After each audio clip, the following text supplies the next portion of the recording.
Well, I think it's like anything. You have to identify what am I using it for? Okay. To get VR for VR's sake, what a waste of money.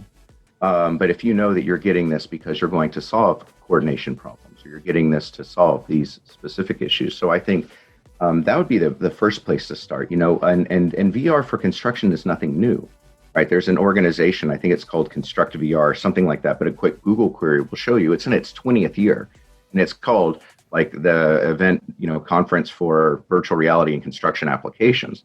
So there's plenty of information out there as far as how can you use this, technologies to solve construction related problems. So I think that would be the first thing that I would say for those that are kind of dragging ass, to be quite honest, because it's different in different markets, right?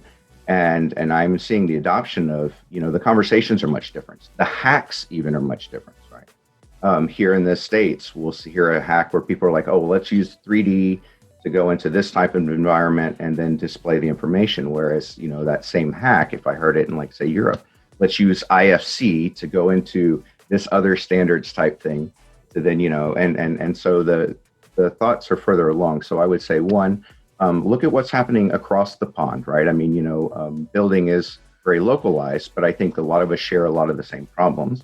And there are ways that other people can figure it out. And that excuse of like, oh, well, they can do it there and we can't do it here this way. That's BS, right? It applies sometimes, but most of the time that's not the case. And so it is, to your point right now, we're at a cultural problem, not a technological problem. And so for those that don't feel comfortable with it, I think there's way more than enough data points out there to validate how to use it.